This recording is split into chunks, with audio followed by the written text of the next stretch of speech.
Okay, so we'll just let a few people join and then we'll kick off. All right, so let's start. Good morning, everyone, and welcome to today's webinar. I'm delighted to chair this discussion that's going to be looking at tax options ahead of the budget next month. And it's an especially timely conversation as the government weighs how to balance the fiscal pressures it faces, its growth ambitions, and political realities. So I'm very pleased to be joined by two excellent speakers. So firstly, Ed Cornforth. Ed is an economist here at NISA. He works on macro modeling in our NIGEM team. And secondly, Dan Needle. Dan is founder of the Tax Policy Associates charity and is a leading or one of the UK's leading voices on tax policy. So Dan, I think, is going to be joining us in a second. But without further ado, I think we'll kick off with Ed's presentation. Now, the format we have in mind today is we'll have two presentations. They'll probably last 25, 30 minutes, something of that nature. And then we'll open the floor to Q&A. So we have plenty of time for your questions and a discussion. For the Q&A, if you post your questions in the chat box as we go through, I will then kind of turn to you and you'll have an opportunity to ask the questions directly to the speakers after the presentations. So I hope that all sounds fine. Ed, why don't I pass the floor to you? Great. Thank you very much, David. And good morning, everyone. So today, we're really going to be looking into the least damaging tax options available to the Chancellor to put the public finances on a sustainable and secure footing. So really, this is to avoid the risk of an exploding debt and the problems that are associated with it. So before getting on to the bulk of the analysis, it's really important to ask, why has this come up? Why is this an issue? And why are we even talking about it? So NISA's August forecast forecast that the Chancellor was going to miss the fiscal stability rule by 40 billion. So the rule says that day-to-day spending should be in balance by 29-30. This is going to be out by 40 billion. Other forecasters are less glum about this, but still see a shortfall of about 20 billion. The OBR in March said that she will meet this rule, but this looks increasingly unlikely. So there's a broad range of estimates of where the government's going to fall short, but we're expecting the government to kind of be targeting, so what they will be targeting, around 30 billion. I think it's important to say that even ignoring fiscal rules, the economic context at the moment shows that it's prudent for governments to think about consolidating budgets. So we've got high long real rates, which you can see in the graph here, that have started rising since COVID. So since 21, 22, they've just been going up and up. And as well as that, government interest payments as a percentage of their total expenditure. So this will just lead to higher financing costs and crowding out private investment. If the government doesn't do anything, they're likely to rise more. So what options are available to the Chancellor? Well, she could cut expenditure, but this is very difficult to do after the comprehensive spending review. So we're sort of taking spending as locked in. And that's not going into sort of the distributional impacts that cutting expenditure could have that we've pointed out in our previous forecasts. Chancellor can't really rely on growth anymore. There's a volatile global environment, so expecting growth to be able to lift you out of a deficit, it's quite risky. She has put investment plans in place, but these normally take a while to come through and pay off. So relying on growth isn't an option either. So that really leaves tax options as the sort of the most feasible and reliable way to get back on track. And of these options, she should really be looking at the main three, because otherwise she'll be tinkering around the edges with a tax that's potentially a lot more damaging to the economy. For example, the employers' NICs. So on this slide, we look at the experiment that we're running, the exercise that we're doing. So we're going to use our global econometric model, NIGEM, and we simulate tax rises in the three main taxes, so corporation tax, VAT, and income tax. And we're calibrating it based on the government meeting their stability rule based on this sort of range of forecasts. So we set a specific revenue target of 30 billion additional revenue in 29-30. So according to Treasury estimates from their Ready Reckoner, this will mean corporation tax has to rise by 7.5 percentage points. The standard and additional rates of VAT will have to rise by 3 percentage points, or income tax, the basic and additional rate, will have to increase by 3p individually and separately. And in our model, this is sort of done as a calibrated rise in the average effective rate. So sort of taking the average of how the taxes will rise. And it's important to point this out now because you can see that there's a relative difference as a result of the different tax bases. So income tax as a sort of average does not need to rise as much as VAT and corporation tax will need to rise to achieve the same amount of revenue. So when looking at the taxes, we can talk about the main economic channels that are in play.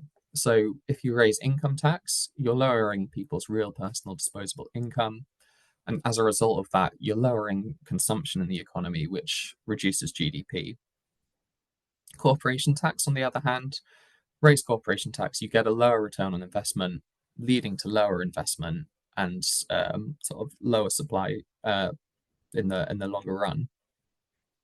And with VAT, leads to higher consumer prices. So you generally have a lower RPDI, which follows that demand route through lower consumption again. But you can also have higher costs to firms. So there's also that supply route where firms struggle a bit more too. Now, these are the primary channels, but in our economic model, the simulations will also account for changes in other variables, for example, monetary policy, exchange rate fluctuations, and current account balance dynamics, among other things. So we're really exploring the second round effects and the overall effects on the whole macroeconomy. And these are our results. So we can see that actually, if we look at the red line, this is the impact on GDP in the first year, and this is as a percentage difference from base. So how much does real GDP change from our baseline forecasts in the first year, how different it will be from the baseline forecast in the third year, and then looking far off in the long run into the 10th year as well. And we can see that income tax has sort of the lowest effect overall. It takes a while to fully hit, so it's really in the kind of second to third year that the bulk of the hit comes through. VAT has the largest short-term impact, so there's a real hit to prices and a large effect through the economy. But it's transitory in the sense that as it goes on through time, the impact lessens, and by the time you're out into the 10th year, you're sort of close to baseline again. When we look at corporation tax, and this also includes taxes on business, we can see that the effect is a lot more persistent.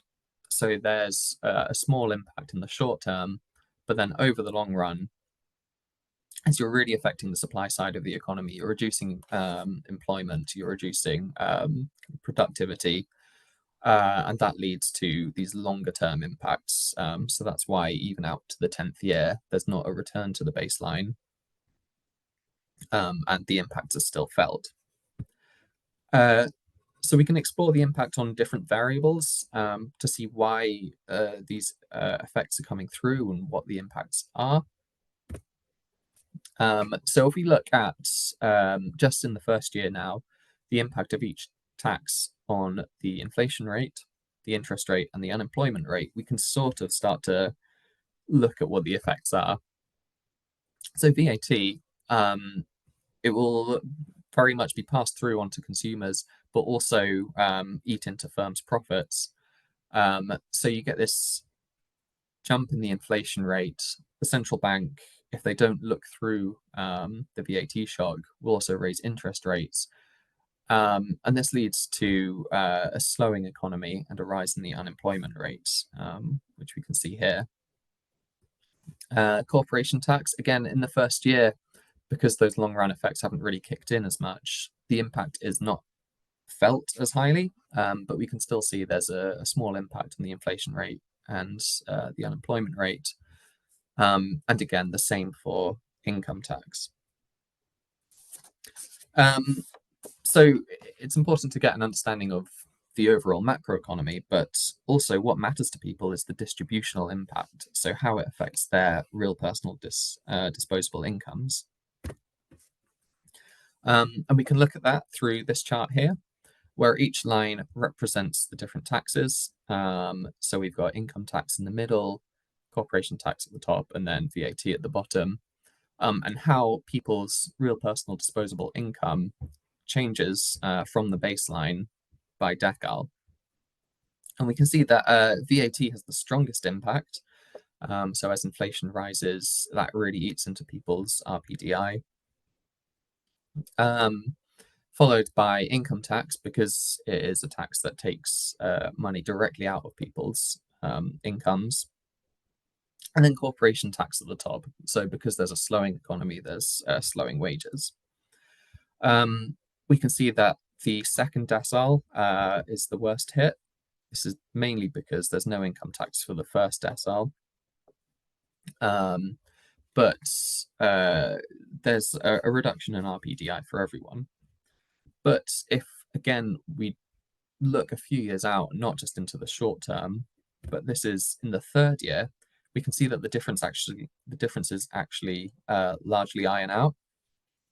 So the VAT shock sort of subsides a bit more as prices stabilize. But this is where the corporation tax really starts to bite on wages even more.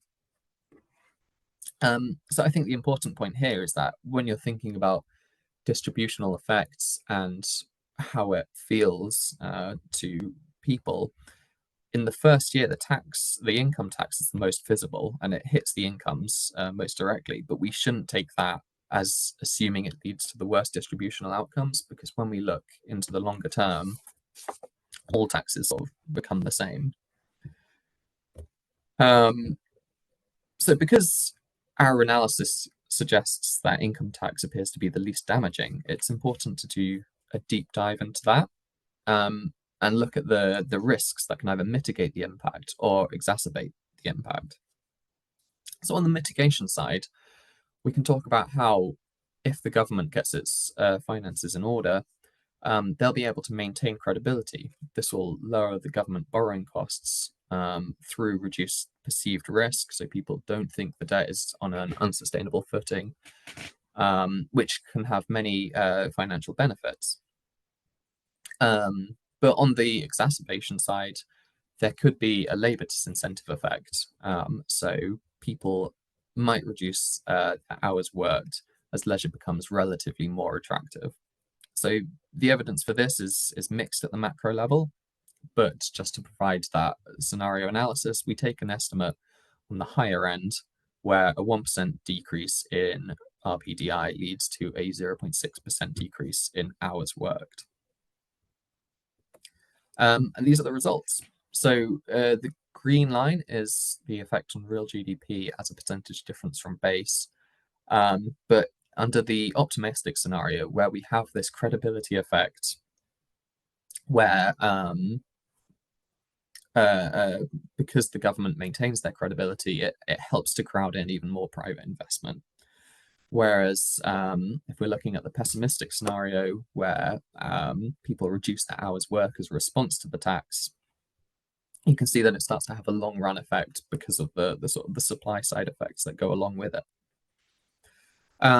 If we're talking about which scenarios are most likely, I would say the green one, the optimistic one, would probably be the one that the government should be expecting, because the whole point of maintaining fiscal rules in the first place is to maintain this credibility and achieve this crowding in. So through following the fiscal rules, they are trying to reach this optimistic scenario. And in doing so, they help to bring down their borrowing costs. And it can also provide a boost to business confidence if businesses don't need to worry about further rises in business rates. So if they don't expect any more rises in employers' NICs because they know that the government has sorted out their the fiscal side of things, then they will invest more. Whereas for the pessimistic scenario, as I said, the evidence at a macro level is quite mixed in terms of the effect on labour supply. So I would be cautiously optimistic when looking at these scenarios and expect that actually the green scenario is slightly more likely. And thank you very much. Lovely. Thank you so much, Ed. And why don't we go straight across to Dan? Thank you for joining us, Dan. And if you have any slides, feel free to load them up. I have no slides. I also have no particular inspiration or ideas. Clearly, if you need to raise 30 billion of tax, the principled, sensible way to do it is raising the main taxes. That is probably the least economically damaging. But there's an alternative. The alternative is to scrabble around here and there and put together a hodgepodge bag of Scrabble letters, each one being a fairly technical tax change that you can kind of argue doesn't breach a manifesto commitment. Now, personally, I think it's damaging to the UK to have an endless series of small tax changes. I think it's one where the whole is different from the sum of the parts. It gives an impression of a tax system in chaos. And I spent a long time in practice as a tax lawyer. You can invest as an investor in just about any country, just about any level of tax. It just changes your spreadsheet. What you can't do is invest in an atmosphere of uncertainty. So if some idiot was to make me Chancellor, I wouldn't do what I'm about to describe. But let's do it anyway. Let's see how much we can get from our bag of Scrabble letters. First of all, we've got some things which are principled and good and should be done, but won't ever be done. For example, a land value tax. Economists from the Adam Smith Institute to the Resolution Foundation think we should have one. We're never going to have one. What else? Another thing that where you have agreement across the political spectrum will never happen is our VAT special rates. Extending VAT to all food would raise 30 billion. Children's clothes, 2 billion. Now, yeah, if that's all you do, that's very regressive. But what's also regressive is right now, if you go on the Harrods website, you'll see a girl's gold jacket for £8,000 free of VAT, thanks to government policy. That's not a very progressive VAT system. So what you do, principled and good but impossible, is you scrap those 0% rates, but then you increase child benefit, you uprate the pension, you uprate universal credit, you perhaps add a bit to the personal allowance so that the median family doesn't lose out. And in fact, the poor, you could do it so they gain, and you could still raise very significant sums. So if I was Chancellor and didn't have to worry about being re-elected, I would do that. But it's not going to happen. I'm not even sure why I'm wasting your time talking about it. Okay, let's move to the principled and good but doable. Large things rather than small tweaks. What if we were to, well, the Resolution Foundation recently suggested that we should cut employee NICs and increase income tax. I would do it slightly differently. I would cut employee NICs by about 4 pence, and I'd increase income tax by about 3 pence. So for an employee, that's a tax cut. Still raises 6 billion from landlords who no one much likes, from pensioners who the politicians very much like. So sadly, I feel that this won't happen, but it would be the principled and right thing to do. Similarly, we should all but eliminate the VAT registration threshold. That would bring in about 3 billion, probably more than that because of dynamic effects, because right now there are thousands of companies and businesses who hold their growth back so they don't bust through the VAT registration threshold. It would be a pro-growth change to radically reduce it. Probably not going to happen. Something else you could do is reform R&D tax relief. Right now, it's not much more than a scam with a bunch of shysters going around selling R&D tax relief to small companies. Costs billions every year for no particular gain. The government could narrow R&D tax relief so it only applies to real innovative tech and bio research. You could probably save about 3 billion by doing that, benefit innovation, but no more tax relief for vegan donuts. And I think a principal chancellor would do that. So there we go. We've just raised 12 billion by some principal and good changes. Then we get to the less principled changes. One of those is surely a dead cert, which is more fiscal drag. I think that brings in 8 billion. Then there's something that Rachel Reeves apparently doesn't like, but some people I take very seriously do, which is push the Bank of England to stop paying interest on some of the QE bonds it holds. There's some daft figures for how much this could raise. Not tax, not my area. It's kind of like a tax, but I'm told by people I trust that you could raise 5 billion by doing that.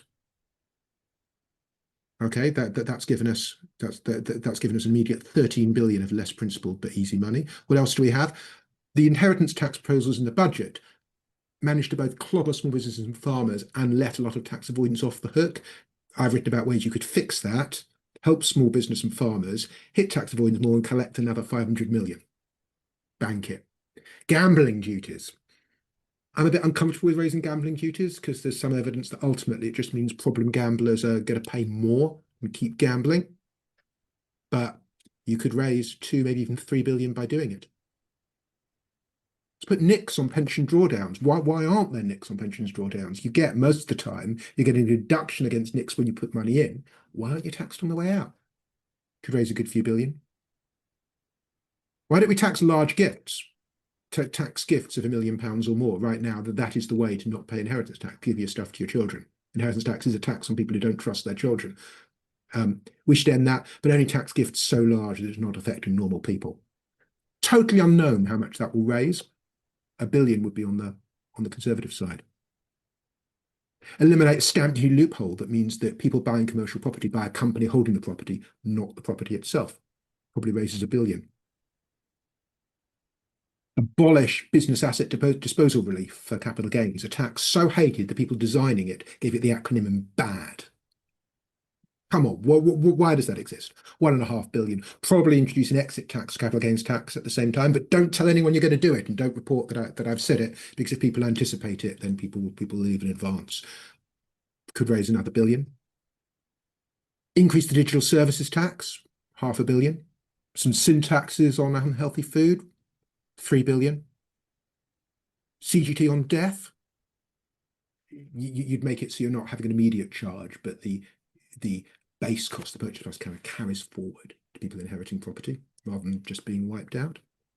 Would raise over 1 billion. Crack down more heavily on tax avoidance and evasion. There are real ways to do it, not just noise. 1 billion or more. Add a couple of council tax bans at the high end, a couple 100 million. Now, all of those less principled things knocked together, about 30 billion. So I've got 12 billion of good but doable, 30 billion of less principled and doable. So you can scrabble around and raise 30 billion. And you haven't broken any manifesto commitment at the small cost of making the UK tax system laughably unstable. Which are you going to choose to do if you're a politician? I'm not going to answer that. I'm just going to end there.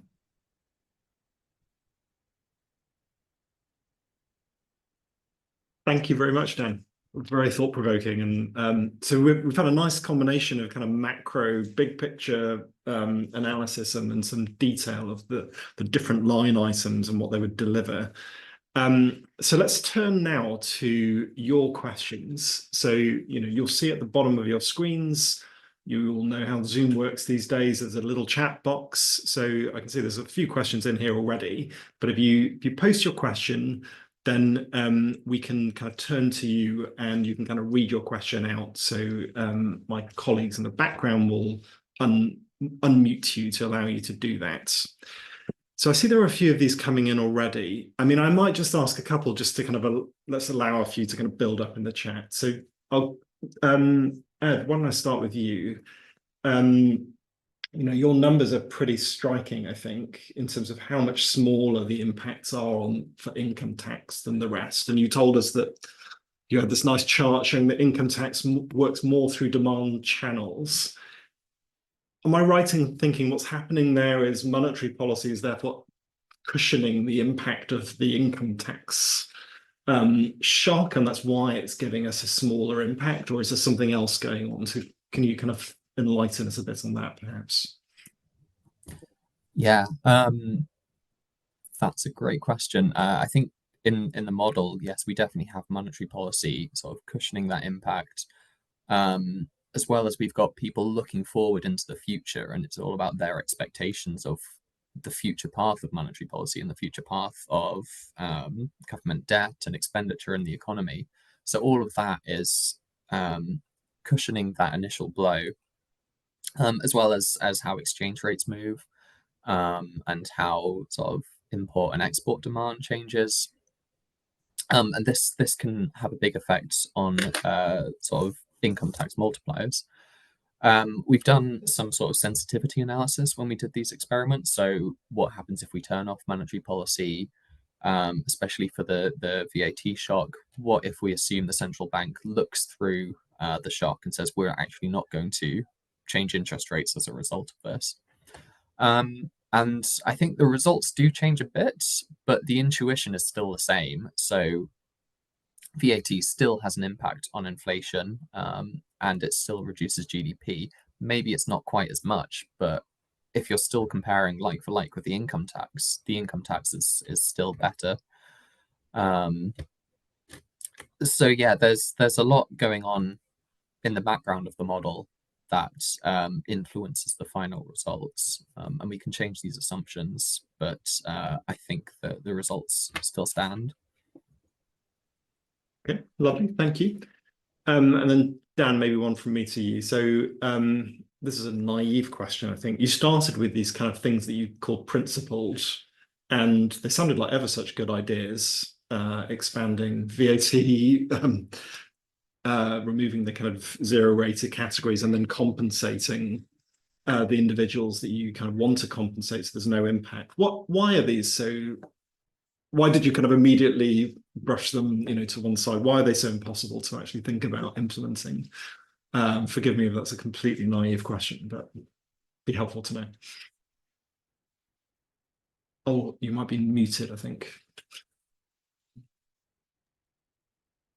It's ridiculous. 5 years after lockdown, and I still can't use a mute button. I think there's a foie d'oeil really between the electorate and politicians, that the politicians won't tell the truth because they think the electorate won't deal with the truth, and the politicians are probably right. And that means that so I'm going to go slightly off topic here. We're in a situation where for the last 15 years, the NHS has been protected, pensions have been protected, everything else has therefore got measurably worse, and taxes have gone up a fair bit too. And that essentially makes nobody happy. There's no one who thinks the status quo is good. How do you fix the status quo? There's only two ways. You either increase tax on everybody, because scrobbling around can only get you so much, or you cut services and benefits significantly. There is no other way to do it. So unless you're happy with the status quo, and I've never met anyone who is, you have to pick one of those two. But you won't find any politicians talking about those two because they don't think the public will wear it, and they don't have the ambition, ability, competence, bravery, whatever you like, to explain it to the public. So the taxes I mentioned is just really another case of that. There is an excellent case for extending VAT to all food, and provided at the same time you make sure that the median earner is not losing out. It's a really good case. Why should caviar have a 0% VAT rate? But we don't have politicians who are confident in their ability to sell that. It sounds like a tragedy. Yeah, all right. I think it is. I mean, for me, when I was a kid, I loved magic. And I particularly liked Penn and Teller, who do magic tricks, but they show you how the magic trick works, and that makes it more compelling. And I kind of feel that you could imagine a politician who does that, who reveals the hidden magic, reveals that everyone is lying and you're lying to yourselves. And maybe that's the way that it could be done. And maybe people would find that compelling and persuasive. But no side of that. And I'm rubbish at politics, so ignore everything I say. All right, that's a great answer, and I think we certainly agree with the thrust of your argument there. So why don't we turn to some of the questions in the chat? I'm going to see if I can group some of these together. We'll do them in little stages. So one of the questions, where should we start with? There was a question by James Brown. I don't know if James is still with us. Neil, maybe you can tell me if he is, but I think you're highlighting to me that he might not be. But I'll ask the question anyway, and it's asking about the distributional impacts that Adu showed, and I think feel free to bring in NISA colleagues who worked on this part here. So the question is, about half of adults are not paying income tax at all. So why were the distributional impacts kind of so even? They were quite particularly kind of not completely linear across deciles, but there wasn't a great deal of variation. Do you have an intuition for that? Yes, so I'll start off by perhaps describing what we did in a bit more detail, which was that we made no assumptions about where the additional taxes would fall. It's very much aggregate at the macro level, and just say, well, if we increase the average effective rate by this much, what are the impacts? So that's sort of why it's very distributionally kind of smooth. And I think that also answers a question further down in terms of whether we've been modeling just the basic and additional rates and what else. It's all been very kind of average and aggregate at the moment, the analysis that we've done.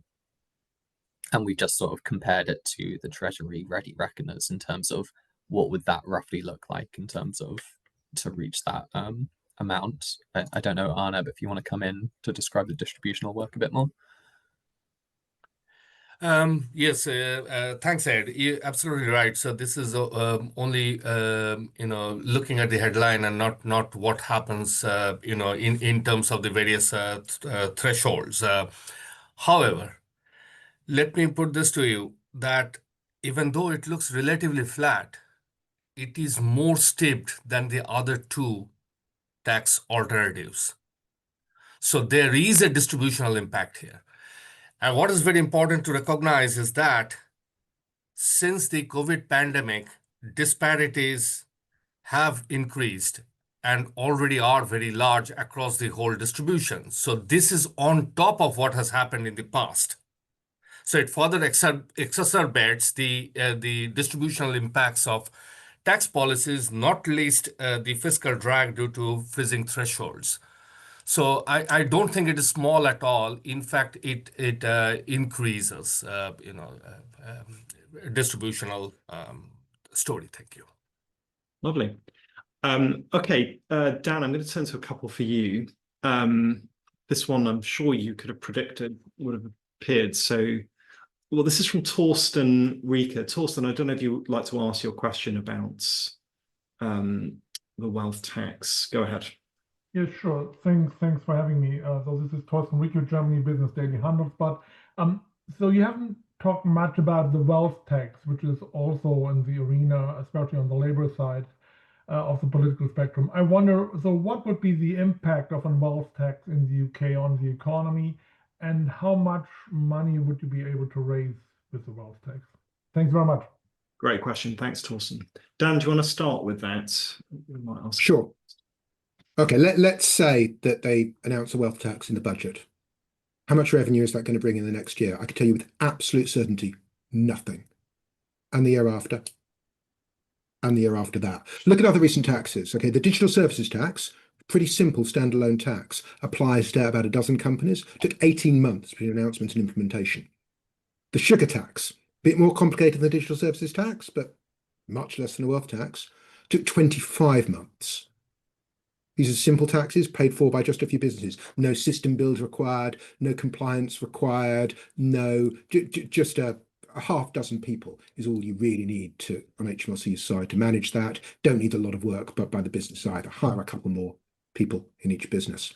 The wealth tax, you need a whole new valuation infrastructure created from scratch. We came out with a detailed report on the wealth tax. We think you'd be very lucky to see any revenues before 2029. So even if you think the wealth tax is a good idea, it's not raising anything now. But wealth tax isn't a good idea. There's this very... I'm allowed to be blunt. So I'll say there's a dishonest pro-wealth tax campaign, which goes like this. It says, number one, all the wealth tax in the past have been failures because they exempted most business assets. We're going to have a wealth tax which is much more ambitious and has no exemption at all. It will raise a lot more money. So first proposition. Second proposition is, look, all the historic wealth taxes didn't do economic damage. Therefore, our wealth tax doesn't do economic damage. But hang on, you're proposing something very, very different. And the reason the old wealth taxes didn't tax most business assets wasn't because the people designing them were stupid or neoliberals. I mean, the Spanish government that introduced it was part of a coalition including communists. They didn't tax business assets because they knew it's economically destructive. And if you do, there's some well-evidenced work showing that you should expect a hit to GDP of somewhere between 2% and 5%. So the wealth tax, a really bad idea, which even if you did it, wouldn't raise anything for years, and the damage it does to growth far exceeds the revenues you raise. I'm not very on the fence on that. And I'll plug the Tax Policy Associates report on the wealth tax, which I think is the most detailed analysis of the issues of the wealth tax that's out there. Okay. Partly it's not taken seriously. There's always an issue with fringe ideas. The internet is full of people saying how great they are, but not many people bother to rebut them. We did. Thank you. Let's see if we can put a link to that in the chat. Maybe if one of my colleagues could get hold of it, or Dan, if you can. That sounds very useful. I don't know if Ed or Stephen, if there's anything you'd like to add on that from our side. No need to if you don't want to. I mean, I think mostly what I will say will just come from Dan's report anyway. Yeah. But I mean, we did try and model this and have a look into it, and yeah, it's exactly as Dan says. It really affects sort of business investment and has an effect on kind of growth and the supply side of things. If you're saying, you know, all of this investment that you're going to do, it's effectively going to be depreciating at a higher rate because you then have to pay extra tax to compensate for it. There's also a really nasty effect, which is that what do you do about foreigners investing in the UK? One answer, which Norway does, is you don't tax them, but then you're making UK business uncompetitive against foreign-owned businesses. The other is you tax it, but hang on, a foreign investor then has a greatly reduced rate of return if they invest in the UK versus, say, France. There's no nice answer to that. Incidentally, Ed, I'd love it if you guys did a proper model of a UK wealth tax, because the German and US models that have been done, I think the UK results would be worse given the more open nature of our economy. Okay. Thank you very much. Let's move to another question then. This one, I might ask my colleague Stephen to answer this, but this is going to be a question from Jamie Selig. So Jamie, I don't know if you want to ask the question directly.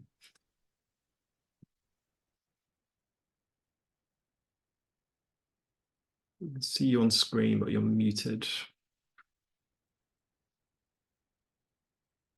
Can you hear me now? Yes, speak loudly so we can all hear. 1 second, sorry.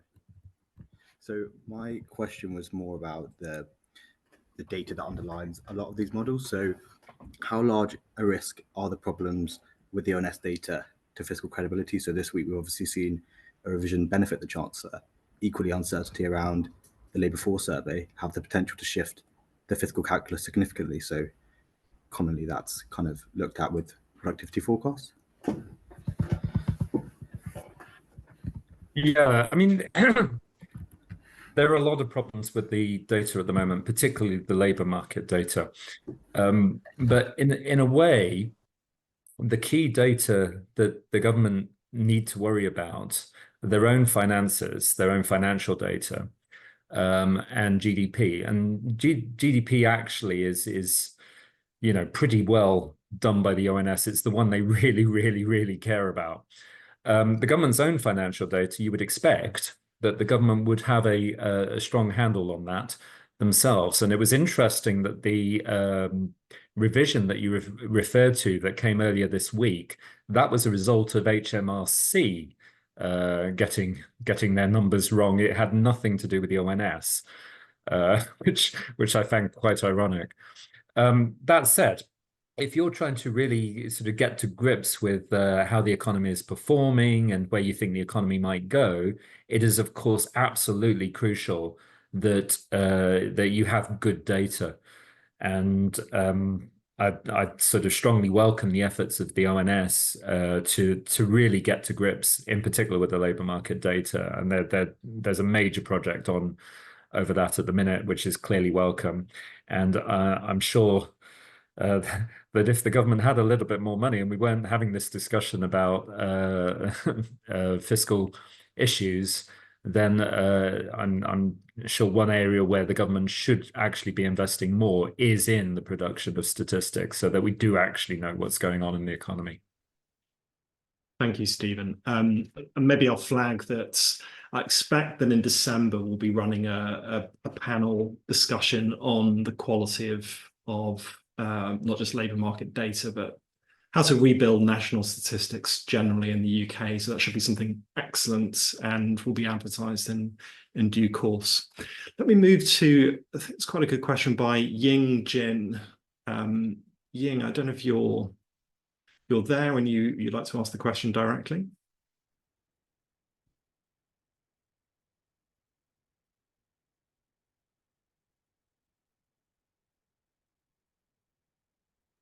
A second to see if you're unmuting yourself. Yes, I am here. So, but it's just a really kind of a wild question, which is really to do with whether there are measures which are riskier, but could significantly raise countries' productivity in a few years, or is this completely out of question now? It's a big picture, important question. So, Ed, would you like to have a first crack at that, or any NISA colleagues? I mean, if I was thinking specifically in terms of productivity, I would say, reversing things like the employers' NICs and then compensating that with a different tax would be a way of raising productivity. But yeah, I suppose that would be a risky option because you're hoping that people respond in the right way. Arnab, you have your hands up. Arnab, you go first, and then Dan, I see you also want to make a point. Yeah, so what I would say is that yes, so looking at the medium run increases in productivity, of course there are fiscal policy is relevant to it, but it is not over the business cycle frequency. The analysis here is more within the business cycle frequency that we have done here. Right, so one can think about supply side reforms, one can think of various things to do in that domain.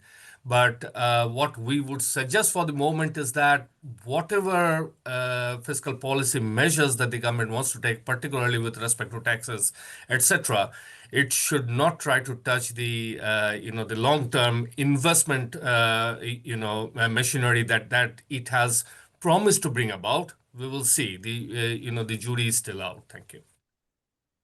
Thank you, Arnab. Dan, go ahead. I think there's a whole bunch of pro-growth tax reforms that could be instituted. So yeah, one of them, probably top of the list, would be reversing the NIC increase, just about the worst tax increase you can make. Another would be to declare war on aspects of the tax system that create cliff edges that deter growth. So VAT, the VAT threshold forces businesses to stay beneath it, stops small companies becoming bigger companies. That should be ended. The income tax cliff at £100,000, which in some cases can create a marginal rate of 20,000%, and even in the base case, the marginal rate is 62%. But what's a Conservative government doing, having a 62% top marginal tax rate? Madness. Look at smoothing or eliminating those. Corporation tax, look at radical simplification, look at full expensing, abolishing the income capital distinction. These are things that can be done without great expense, particularly if the price for full expensing is ending interest relief. All would, to some degree, drive growth and productivity. Excellent, thank you. Oh, and abolish stamp duty, council tax, business rates, replace some of the land value tax, but that's my impossible list. They'd be busy if they had you in charge, Dan. There'd be a lot of changes happening. All right, I want to turn to a question. This might be another one for you, Dan. This is a question from Harrison Moore. Harrison, are you there? Would you like to ask your question? Yes. Can you hear me? We can. Excellent. Yeah. So this is just for Dan Needle on the point you raised about the revenue you could get from ending remunerations paid on Bank of England reserves. You estimated that would gain about 5 billion, and you criticized some of the other estimates that have been floating around. I think the Reform Party have put a figure on of over 30 billion pounds on it. So I think if you could just go through your own workings and how you came to that 5 billion figure. Oh, I'm sorry, I can't. I spoke to people who know a lot more about it than I do. I know the concern generally, particularly with the high end changes, is that you're damaging the Bank of England's ability to pass interest rate changes through to the market. But we're so far outside my expertise, it would be wrong of me to say more than that. And maybe Ed's able to speak to it. If you like. I think it's an issue. I mean, reserves are very large, of the order of 500 billion. But you wouldn't be able to stop paying interest on all of those reserves. Otherwise, banks wouldn't want to hold those reserves anymore. So it would hinge on how much you could make mandatory reserves, I think, which would be a much smaller number than that. So that's, I think, one way of understanding why the figure would be much smaller. Who should we move to next? There was a question by Maurizio from City AM. Maurizio, you also said your mic might not be working, but should we just see if it is?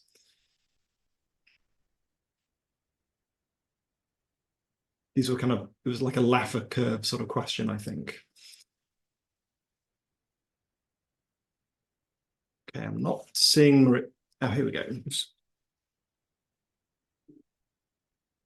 Do you want to try and ask your question, Maurizio? Hi, can you hear me? We can. Oh, okay, yeah, great. My question was on whether there are any taxes that Reeves could cut, which the OBR could judge to lead to higher revenues. I think you mentioned it a little bit there on stamp duty, and just similarly on whether truly reliable forecasts could be made from increasing smaller taxes, given, I guess, some of those tax rises might be slightly jumpy, such as capital gains, where it's harder to forecast. Thanks.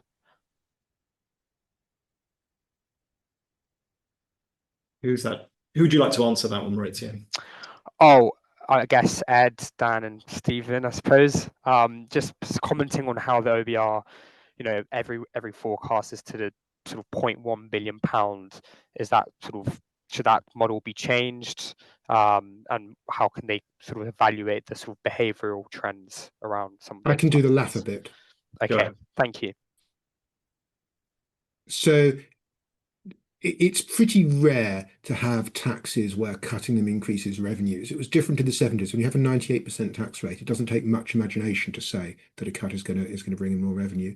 The only UK taxes which are really in that position, I think, are the top rates of stamp duty, particularly on additional homes, where even HMRC's published data suggests you're right at the top of the Laffer curve.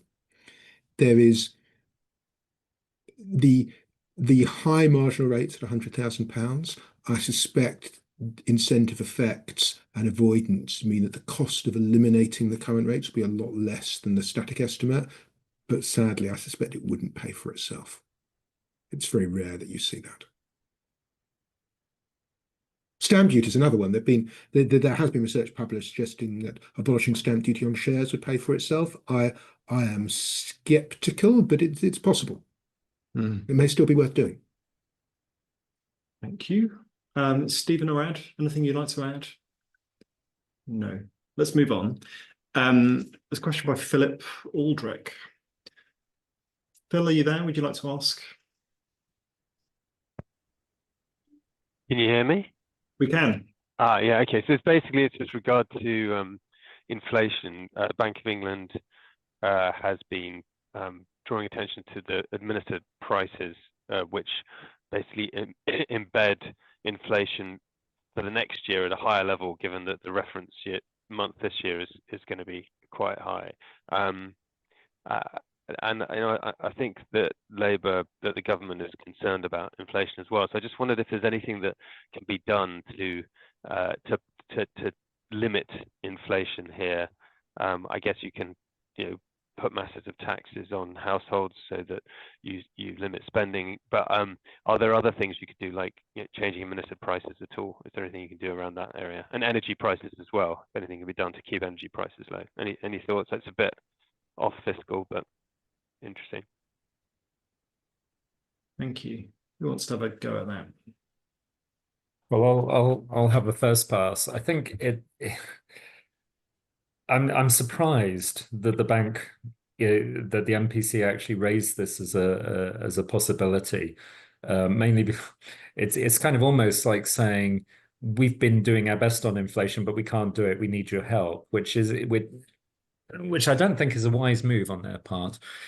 And fundamentally, it can't work. And the reason it can't work is that administered prices, like the price of everything else, relates fundamentally to costs. And if costs are going up, then you have a choice. You either raise the administered prices along with costs, or alternatively, whatever it is that you're administering, you suddenly create a shortage of it, and that's probably not a good thing either. Think what would it be if suddenly we could only educate 2/3 of our children? That wouldn't be good. So the idea that a government can manipulate administered prices in order to achieve an inflation target, I think is just wrong. I think the system that we have in place, where the MPC is setting interest rates to control the level of aggregate demand in the economy, and given that relative to supply, that determines the inflation rate. I think that's the way we should be thinking about inflation. And to be honest with you, I think that is the way that the MPC actually is thinking about inflation. Okay, thanks. Thank you, Phil. Got time for a few more. Maybe this is a model question. Ed, I'm going to pass this one to you. It's from GT. And I'm going to read this out because they tell me there's no access to a mic.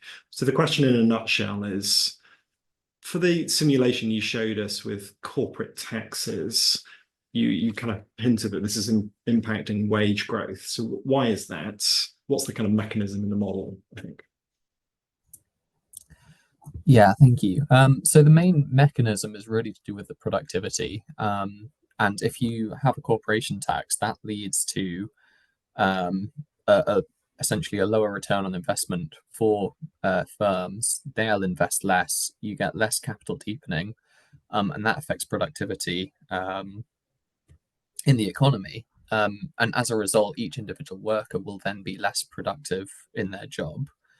And that will have a pushing down effect of wages, because if your marginal productivity is lower, your marginal wages should be lower in accordance with sort of economic theory.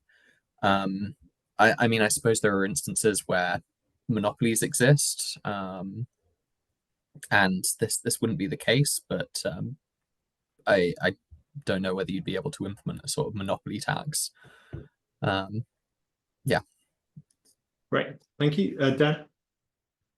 I wanted to just answer the other part of that question, which was to say that corporation tax has gone down, but wages have stagnated.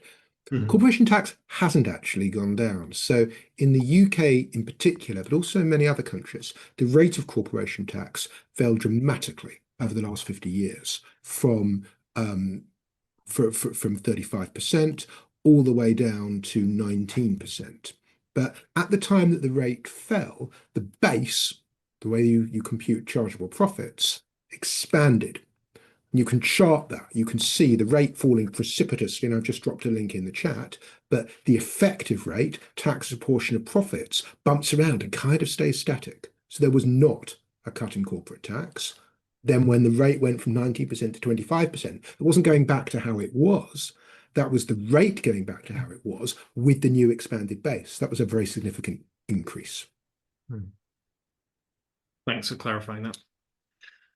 I think there's a question I'd like to ask, which is, I think, a good summary of all of this. So this is by Sarah Wolf Cochrane. Sarah, are you there? Hi, yes. Go ahead. Well, it was just kind of wanting to understand the ideas and the options you've discussed. which you do think would be most damaging? So could be kind of hurt UK competitiveness or potentially could be inflationary, and which would carry potentially the least economic or policy risks overall. I know Dan in the past has been an advocate of looking at the bank levy. I just wonder whether there are any other ideas floating around.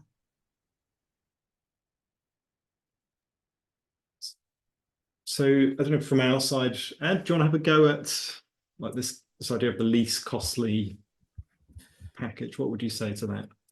Yeah, I mean, it would just go back to the analysis and show that income tax is sort of the least risky. So the highest bang for your buck with the lowest amount of this could go wrong. I think VAT, there's a lot of risk in terms of how it's implemented and where the prices fall, and then with that, how those prices are pushed onto people.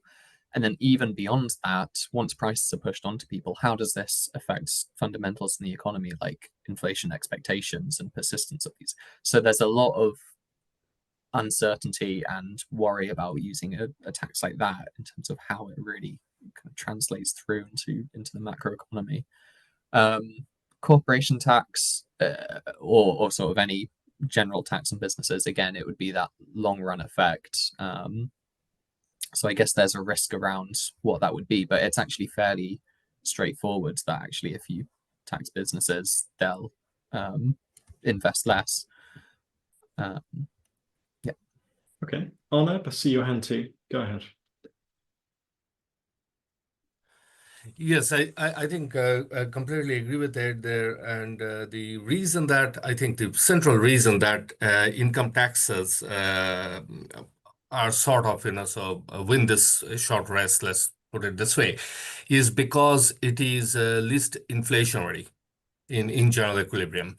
Of course, there are distributional impacts, and I think there's a question by David Cobham in that direction as well on the chat line, right? So, but that can be mitigated by administering the income tax rises in specific ways, in other ways, making it more um, uh, progressive, for example, by increasing the threshold, by working with thresholds. There are ways of doing that, right? At the same time as retaining the broad, positives of the income tax structure. What is certainly not going to work is raising taxes for the top earners hugely, because that is not going to generate sufficient in terms of tax intakes for the exchequer. So, households below the median also need to be taxed more. I think that is this a central thing, but one can mitigate the distributional consequences. Thank you. Okay, thank you. So we're nearly out of time, so I'm going to ask everybody in just to give their kind of final summing up in a second. There was a question in the chat by Tomohiro. Sorry, Tomohiro, I've forgotten your surname. It was about UK gilt yields and why they're so high. I'm shamelessly going to advertise a blog I wrote this morning on that question. So it's in the chat, so do have a look at that. Why don't I just ask, I'm going to ask Ed, Steve, and then Dan, just to say, a sentence, just to sum up where you each kind of see things heading come November and what your kind of priorities would be. So Ed, why don't you give us your conclusions to start with? Yeah, I think the way I'd sum it up is to sort of say the point of fiscal rules, the point of credibility is to fix the economy and put it on this kind of sustainable and secure footing. So if you're choosing taxes that are really destructive to the economy to meet them, then you're sort of aiming for the measure, not the purpose. So we need to be careful about what tax options we choose. And I think based on the analysis and based on the uncertainty in the world, the volatility, the risk, just being fairly straightforward and doing an income tax change would be the best way for the government to achieve this. Sorry, by best, I mean least damaging way to achieve this. And yeah, sorry, I think that's where I sit on it. Stephen, is there anything you'd like to add briefly? Yeah, just a little bit. I mean, clearly, if you are going to hold to the fiscal rules, and I think the Chancellor more or less has to, then the only option, the only realistic option for me is to raise income tax. It is the least damaging. My worry is that she will try the alphabet soup of hodgepodge proposals and get to 30 billion that way. And my sister-in-law, who's a tax advisor, will be very happy that the tax code has become even more complicated, but for the economy as a whole, not a good thing. Lovely. And Dan? Yeah, I mean, Ed's formulation of aiming for the measure, not the purpose, is basically what tax policy has been doing for the last forever, with no real view of tax as anything other than a tap you turn on to raise more revenue, and a smorgasbord of messy compromises and tweaks here and there just to raise it in as invisible a way as possible. And only if we have tax policy used for a purpose, a principled purpose, are we going to get out of this cycle. And sadly, I'm not optimistic. Not so optimistic. Well, firstly, thank you very much indeed, Ed and Dan, for the presentations. Thanks to everybody who participated in this for your questions. I thought they were excellent. We're obviously going to hear a lot more about this over the next month, so stay tuned, but enjoy your Fridays, and thanks for joining us. Thank you so much. Thank you. Thanks, everyone. Thank you.